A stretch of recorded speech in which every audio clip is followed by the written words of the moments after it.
Go inside the studio with the Ricky Harris Media Podcast. Here's your host, Ricky Harris.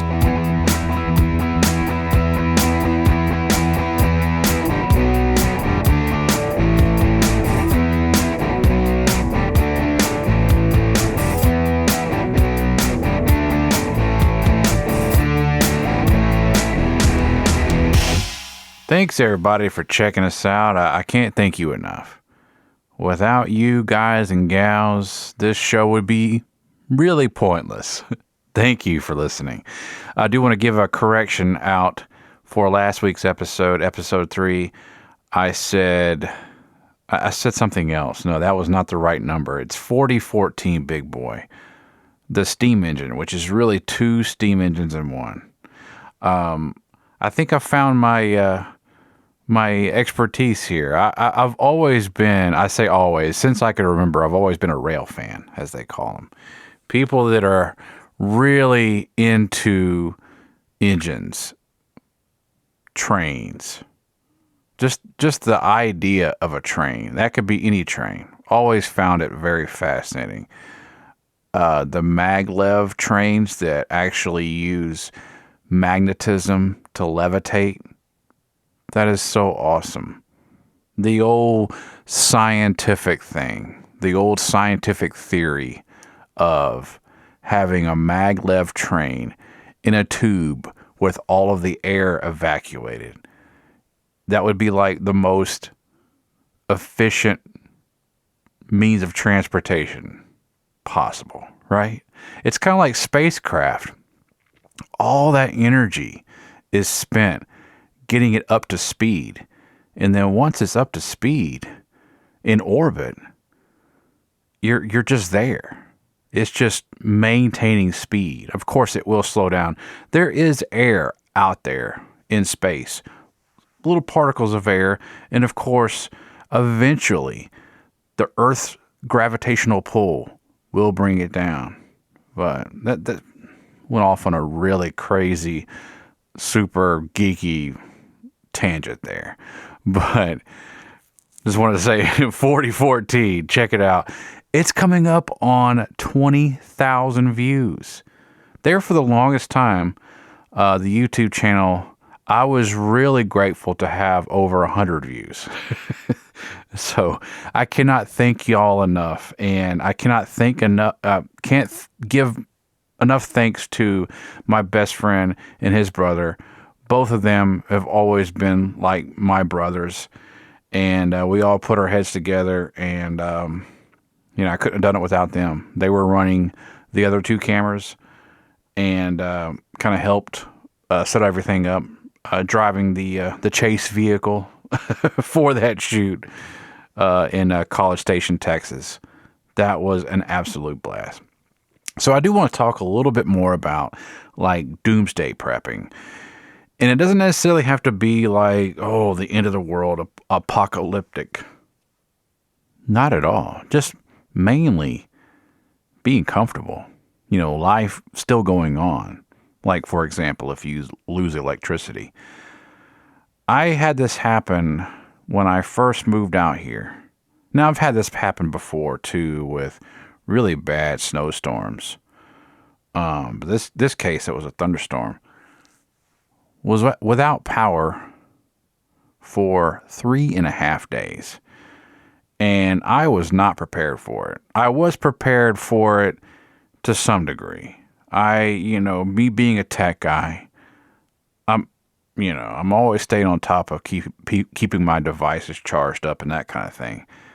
But as far as running any kind of cooking appliances, everything's electric here. And I was like, wow, this is really annoying. So I ate a lot of pizza and a lot of Mexican, but that was pretty awesome. But after a while, you start getting tired of the same thing. And of course, it starts getting expensive.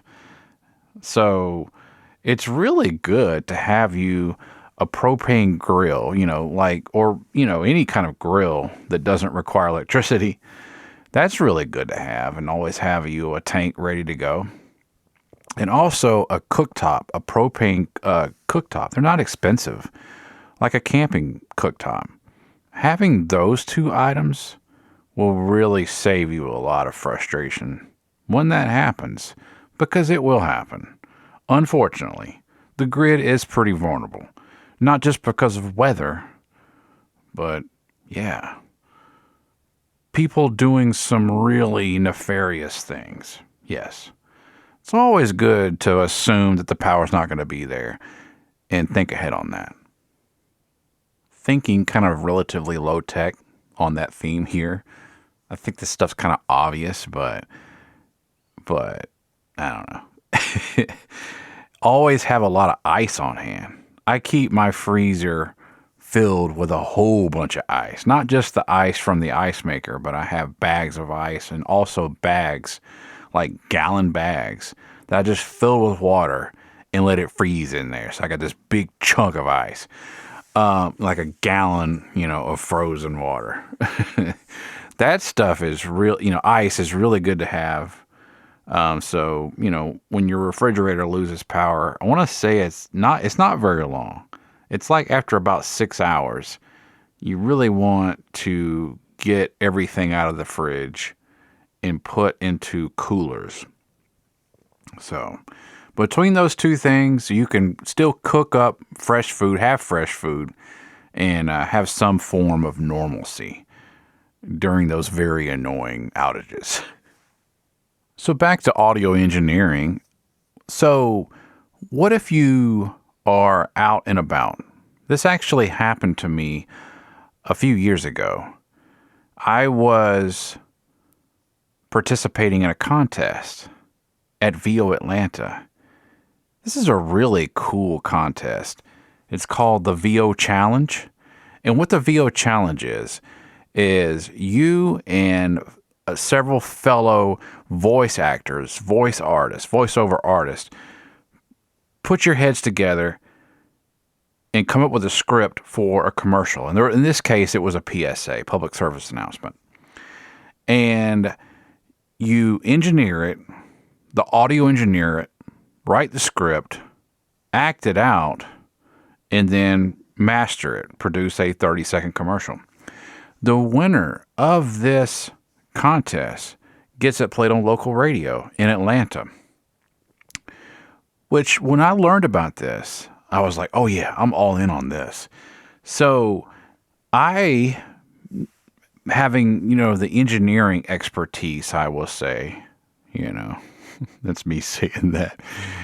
Those of you that are listening to this, really critique it, right? Yeah, everything has room for improvement, right? So I use the word expertise a little loosely. But I was like, oh, this is going to be fun. And we were in a group text message and email going back and forth, bouncing ideas off each other. This is what was before I was even there. It's at the Hilton at the airport, by the Atlanta airport.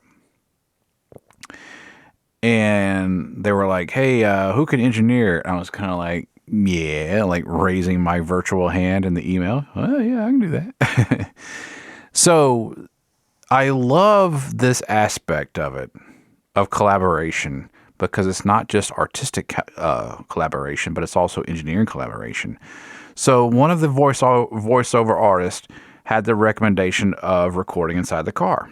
And I was like, yeah, let's do that. Now, I've heard that before, but I never tried it.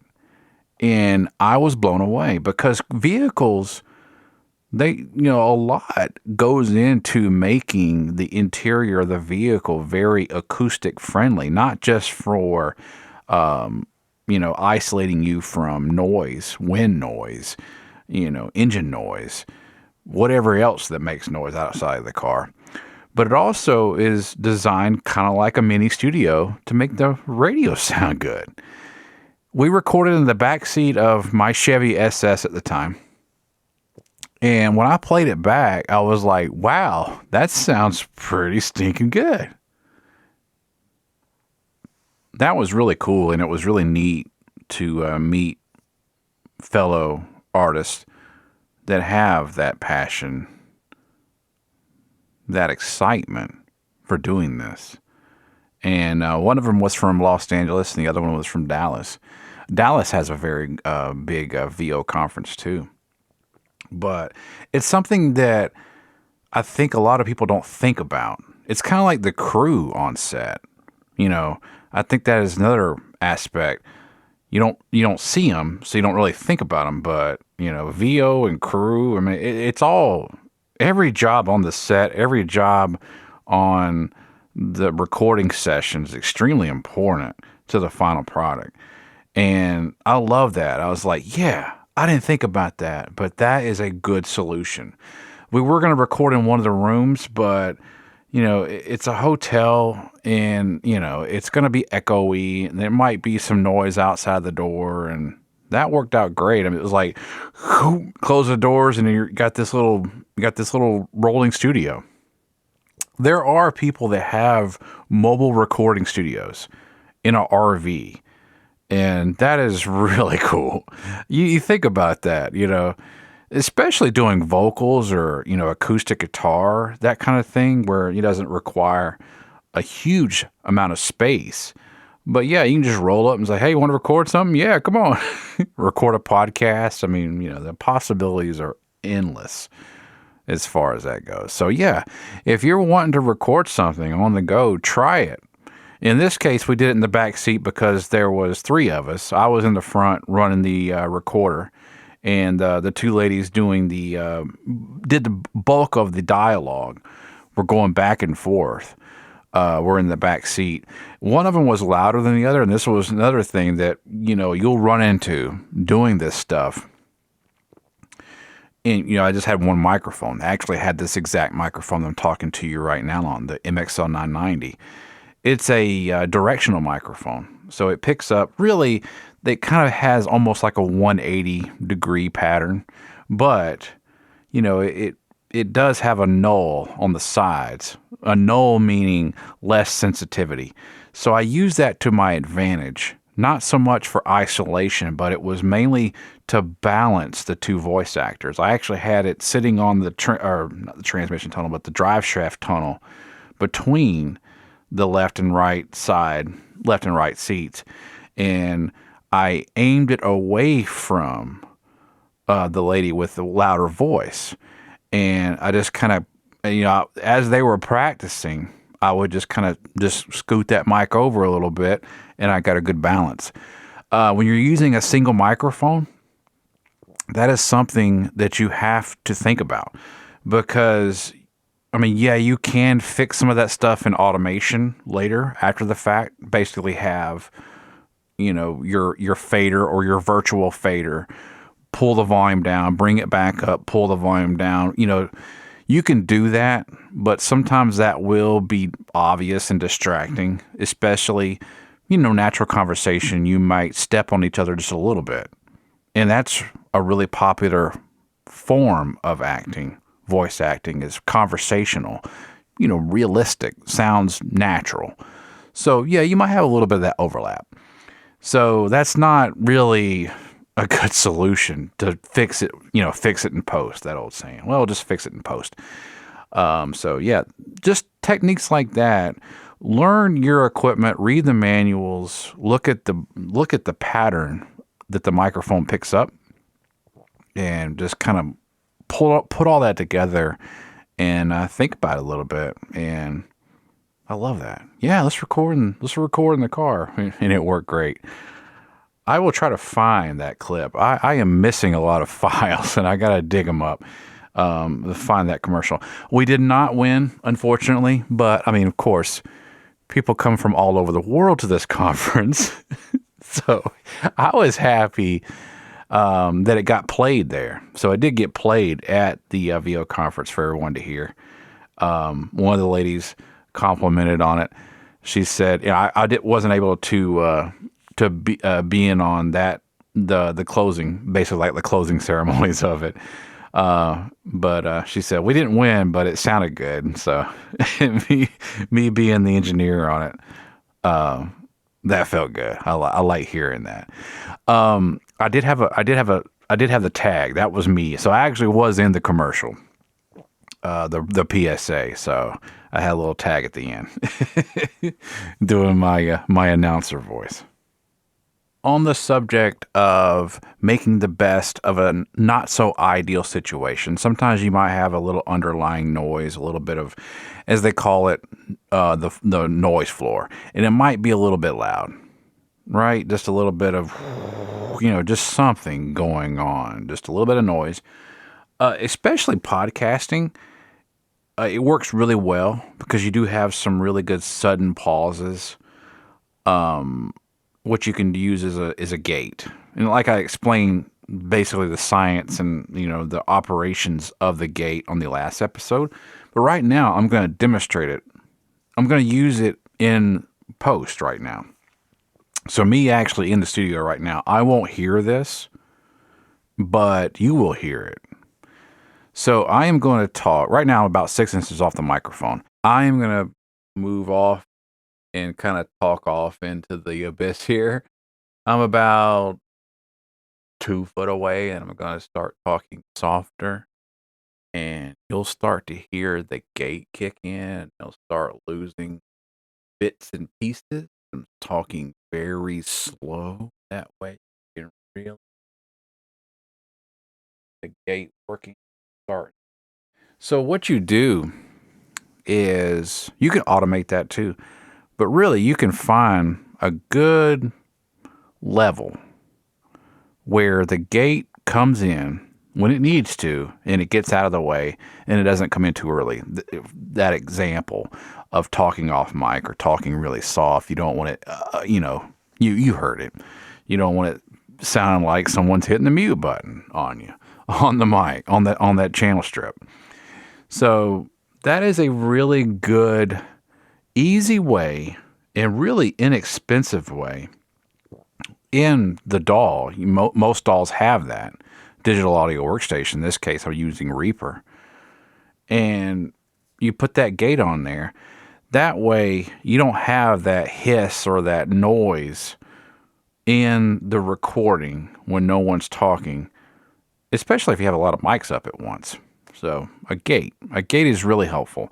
Supposedly, of course, this is subjective.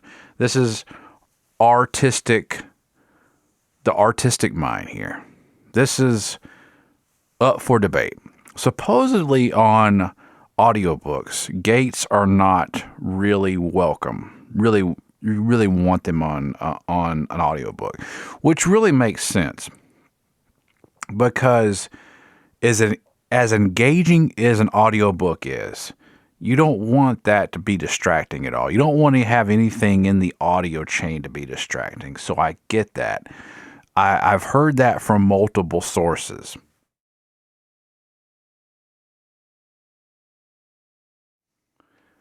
So, yeah, don't use a gate on audiobooks, I guess. I don't know. I guess if it's not distracting, yeah, go ahead. But ideally for audiobooks, yeah, you want to have a very, very quiet environment, very quiet mics, very quiet preamps. I will say, again, not a plug, but one of the more quiet microphones that is budget friendly is the Rode NT1. That's a very common home studio microphone for that purpose, for doing vocals. But of course, you can use it for anything. It's basically like the human ear. Okay, another thing you can do, now talking about, let's say you don't have the quietest preamps or the quietest mic. This is something that I want to try out on the next episode. So I'm going to try this out on episode 5. It is called pre-emphasis and de-emphasis. Now, what does that mean? What does that mean, Ricky? Well, let's assume this is an analog studio. I like going back to the analog days. A full analog studio. I'm talking about the big console, a big tape machine, just wires everywhere, right? Equipment everywhere, outboard gear, just tons of equipment because it's easier to visualize. All right, so let's say you have a microphone going into a preamp and it goes into the board, up on one of the channels.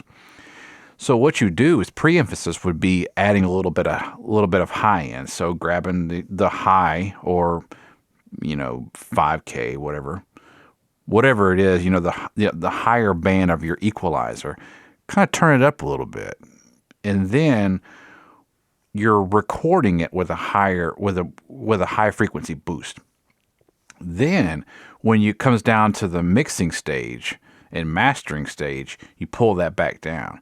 So really what that does is it puts your high frequency up higher in level in respect to your noise. In this case, when you're talking about an analog studio, a lot of your noise would be the actual tape machine, that hiss, just that constant hiss of the tape machine.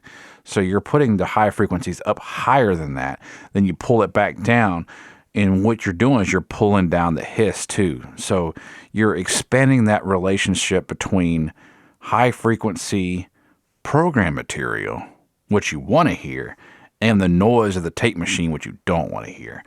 That is a technique that actually comes from recording to vinyl, dates way back. And I do want to try that in the modern age. Theoretically, it should work, but stay tuned. I'm going to try that out. Yeah, this is becoming a lab studio too. We're going to prove stuff out. All right, that's coming up on episode 5. Thank you guys and gals for listening. I cannot thank you enough. And coming up on 20,000 views on Big Boy 4014. Check that out if you haven't already. It's Ricky Harris Media. That's Ricky Harris Media on YouTube. Follow me on Twitter, Ricky Radio, and Facebook as well, Richard Harris.